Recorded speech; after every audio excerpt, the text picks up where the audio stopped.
Capacity decisions, right? They get made on feeling instead of fact.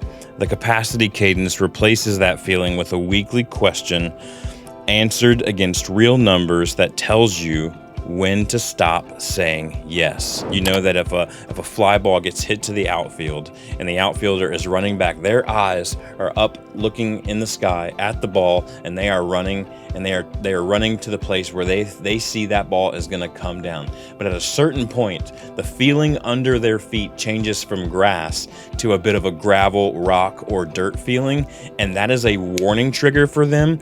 I don't have much time left before I hit that wall, before I hit my ultimate maximum capacity. And now if I know how broke we are, then I can create a plan to save. It's the same thing here. You know it to be true for your money, so let's make it true for your time inside of your business. Equipping creative businesses to unleash their best work. Welcome back to the Chief Creative Podcast. I'm your host, Dustin Peed, founder, owner of Chief Creative Partners, and this podcast is designed to help creative businesses unleash their best work. And we do that by equipping them with the proper systems and efficiency that they need to unleash their creativity at scale over and over again. And today, finally, we took about 4 episodes, or I guess 2 episodes and some segments. It's been pretty confusing, I know, off from the book writing, and today we are back after we have tested and proved this system. It's the newest system in the book, so I really wanted to make sure we had it right before we unveiled it to you. And I mentioned in our last episode, I called it the Capacity Compass. That was an early name. It's actually going to be called the Capacity Cadence, and you'll see why as we dive into it. But let me just give you a 1-sentence kind of overview of what the capacity cadence does and what it is and why it matters. So capacity decisions, right, they get made on feeling instead of fact. The capacity cadence replaces that feeling with a weekly question answered against real numbers that tells you when to stop saying yes. All right, my favorite part about this capacity cadence is that it fits in organically with some of the stuff that we've already talked about, right? We've talked about do versus do, and we've talked about the priority framework already. So this isn't an additional thing to learn. It's more of a missing piece between do versus do in the priority framework and how it fits into your business as a whole and your team so that you know what you can say yes to. So there's going to be a one-time step that we're going to start with. I'm calling it step 0, which I know is not really a thing, but we're calling it step 0 because we're going to do it once, and then we don't have to really do it weekly anymore. So before your weekly rhythm can run, right, you need real numbers. Right? You need real numbers, not feeling, for what you actually have to work with. So if a client comes to you and says, can you do this tomorrow? You need real numbers, not a gut instinct to be able to say yes or no to. So we're going to start by going through that time and energy audit, whether you've done it with us or on your own or whatever, but we talked about this a little earlier. And if you need reference to that, you can check out Dan Martell's Buy Back Your Time, where he walks you through the time and energy audit. So if you've done the audit already, then you're good. You can pull that existing data. There's nothing new to build, right? This is the T-Rex arms that we've talked about before in this book, in this journey, that don't make us have to redo work that we've already done. Now, if you haven't done a time and energy audit, this is really the only new ask in the whole framework. And what you're going to do, again, go check out Dan Martell's Buy Back Your Time, but you're going to track time for a short window purely as research. He suggests 2 weeks. I think that's great. A week minimum, 2 weeks maximum. But it's purely research. There's no judgment. There's no optimization. It's just a one-time tracking habit. Now, I say one time, but you will, as seasons change within your business and as you grow, you will probably want to recalibrate this quarterly or annually, but it's not constantly. It's not every single week, but the numbers will get more instinctive over time as you use it. So that's step 0, is calibrate calibrate this cadence once, right?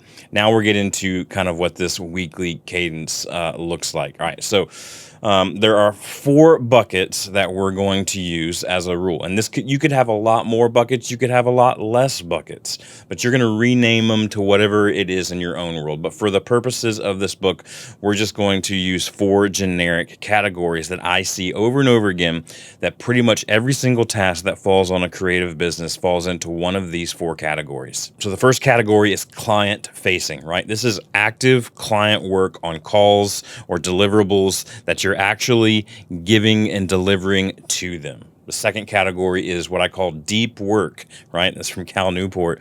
This is strategic, focused, undistracted, creative or operational thinking in and around your business, whether it's for a client or for your business. This is the deep work that about 20% of your time probably needs to make up. The third bucket is fuel or input. We've talked about before, we cannot give out what we haven't put in. And if we're constantly putting out and constantly creating for others, creating, churning out work, but we're not refilling our tank, then we will burn out. And it doesn't matter at cadence at that point, your business is going to burn out, your quality is going to suffer, all of those things are just going to go down over time. So what input or this fuel, what I call creative fuel, looks like is reading, right? Could be watching something, could be listening to something, anything that's absorbing other creative stimulus that's out there is going to refuel you creatively so that you can have the margin in your energy and your creativity level and all that to put out. So let's not negate this creative fuel input. You need to protect it like a deadline. This is not optional. And the fourth bucket for me is just admin meetings. It's basically everything else: logistics, internal team meetings, emails, Slacks, notifications, different things like that you have to respond to. So at this point, I want you to ask yourself what these 4 buckets would actually be called in your business, right? Quote unquote, production might deserve to be its own category separate from deep work. So let's split them up. As long as you don't end up with more than 5 to 6 categories, any more than that, then this cadence stops being usable. And I want to reemphasize one more time this category of fuel that doesn't get sacrificed when things get tight. It's easy for us to go, okay, well that I don't see that move the needle initially, so I'm just going to strike that. But I want to ask you, when's the last time that you protected time to just absorb, to read, to watch, to listen without having to produce anything? Right? If the answer to that question is you can't remember, then that's the gap that this portion of the framework exists to close. Now, one more thing I want to say about these categories before we move on to step 2 is that the percentages here will be different for everybody in your organization. So at this point in the book, we're talking more team and how we can understand what our team needs, what the whole organization needs in terms of us being able to accept new work. And it's going to be different for everybody, right? So client facing for an owner is probably about 50% of their time, right? But deep work is probably only about 20% of their time. Creative fuel, I'm going to suggest it needs to be 20% of their time. And then admin meetings probably needs to be no more than 10% of their time. If you're the owner and you're leading your business, I think that's the way it should roughly break down. Let's say you're a video agency and you have an editor. Well, client facing is probably 0% because they're not doing a whole lot of the client facing stuff, but they are working on deliverables. So you could argue it could go into client facing or deep work. Either way, between those 2 categories, we're hitting about 70% of an editor's time in this video agency is going to be sitting in those deliverables and deep work categories. But we're going to protect 20% of their time for creative fuel and input. And I'll pause right there and say, well, I don't know if I want to pay people to just absorb creativity.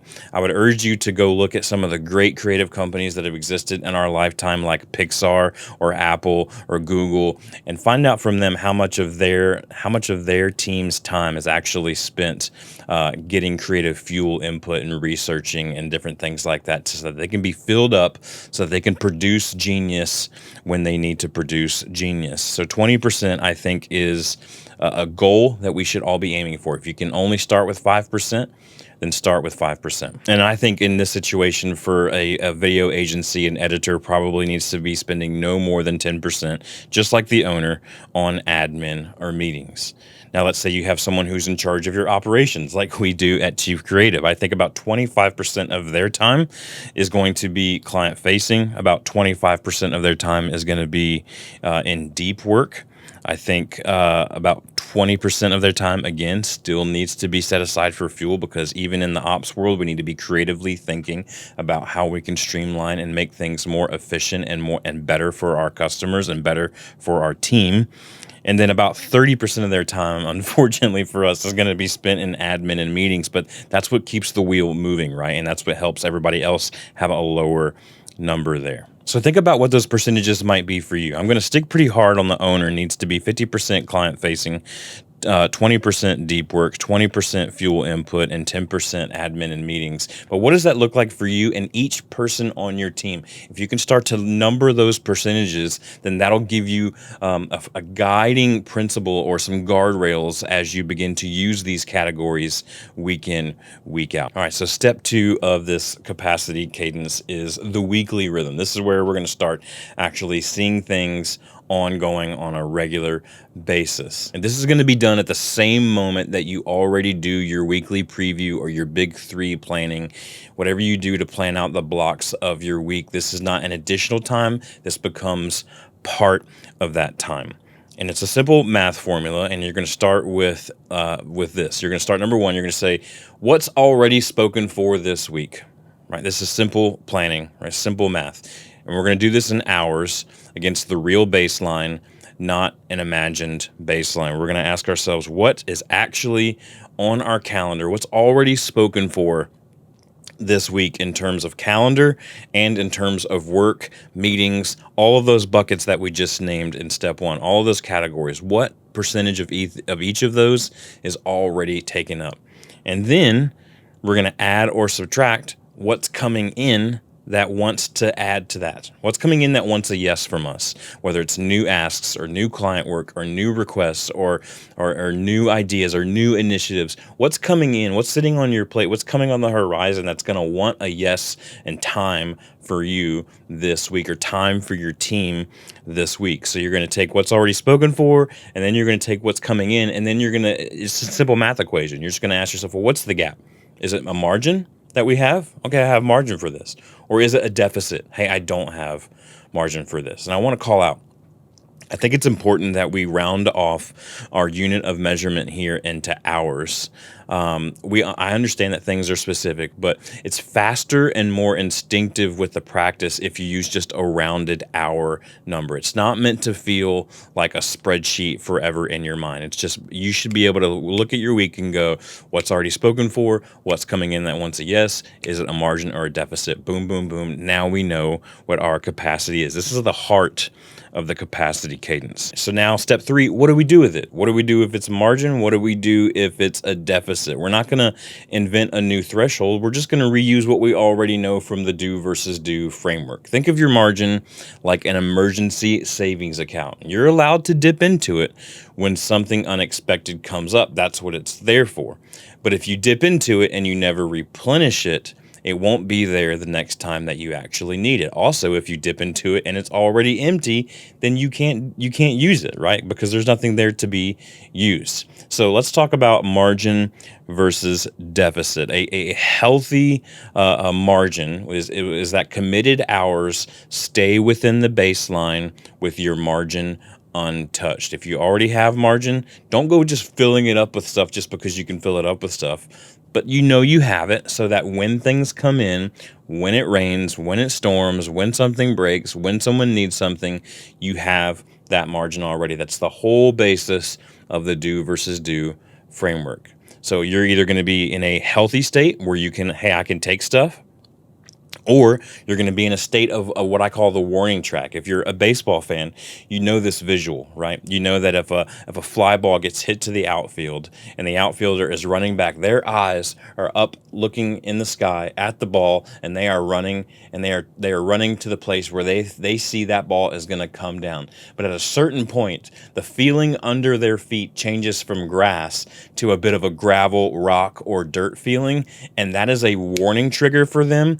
I don't have much time left before I hit that wall, before I hit my ultimate maximum capacity to be able to catch this ball. So committed hours will eat into that buffer, right? If you are at the warning track, you still have some buffer. It's still functional, but it's a signal, not a crisis. So as you're saying, okay, I think we have margin, we're healthy, or you know what?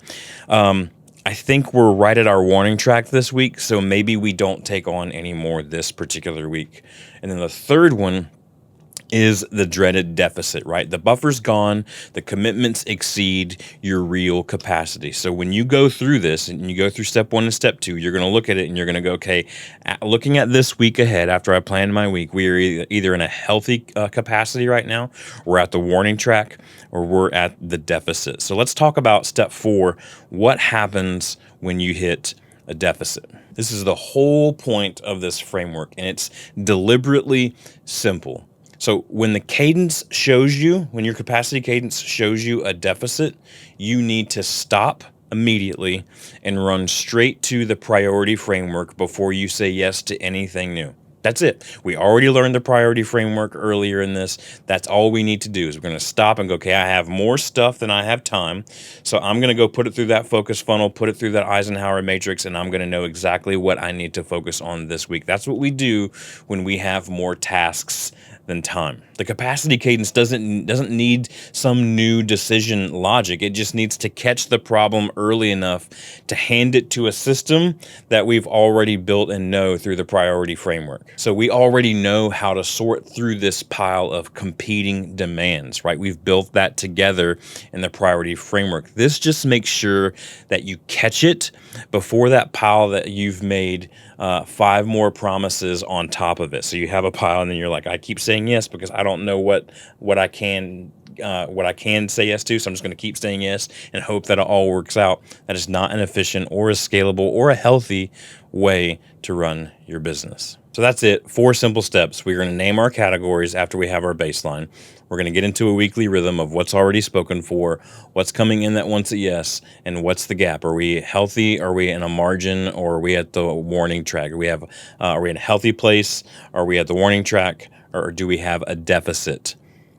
We talked about what to do if it has a deficit. We're going to go straight to the priority framework. So now let's end this chapter by talking about how do we scale this to a team and not just ourselves. Well, we already talked about a little bit in those categories about how each of those categories have a different percentage for different people in our team.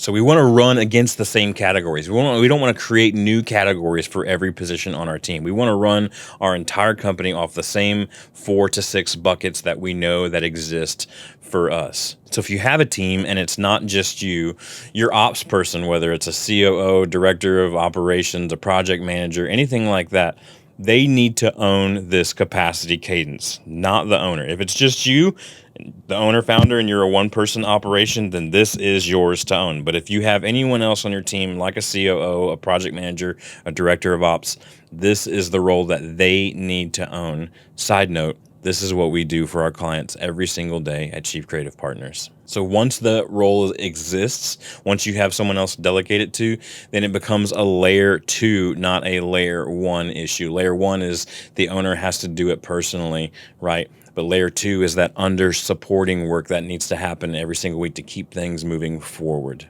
So that's who owns it. Let's talk about where this cadence is going to live, right? There's no new tool. right? Solo creatives, you can use whatever you already use for your weekly preview, whether it's a calendar, or a journal, or a notebook, or a legal pad, or post-it notes, whatever places that you plan your week, go ahead and do that. For teams, it's whatever dashboard or pipeline tool that you've already run through. It could be a CRM opportunity pipeline. It could be your project management software. It could be a combination of both. That's where this thing is going to live. And the rhythm is that your ops person or you're going to hold this 30,000 foot view at all times, right? And you're going to surface it every single Monday at the beginning of the week for your team. And you're going to route anything that you need to the priority framework. And you're going to let everybody know, hey, this week we're in a healthy capacity, we're at the warning track, or we're at a deficit. We need to run to the priority framework. You don't need new software. You don't need anything additionally that you don't already have. You have everything that you need for this. You just need one more question inside of a meeting and a cadence that you already have. I want to close with this. This capacity cadence isn't about tracking everything forever. It's about asking that one honest question on a rhythm that you already have before you say yes to something that you don't have room for. It's getting into that habit. The capacity cadence is a cadence because it's a rhythm. It's a habit. It's a routine. It's going to be ingrained into your way of thinking each and every week. Are we healthy? Are we at the warning track? Or are we at a deficit with our cadence? And if it feels like a lot to manage, I want to just redirect you to this system is supposed to be light. Right? If you're feeling heavy already, then you're probably feeling that weight of that you're at a deficit already. You're like, well, I don't want to do our budget because then I'll know how broke we really are, right? But knowledge is power. And then we can go, okay, now if I know how broke we are, then I can create a plan to save. It's the same thing here. You know it to be true for your money.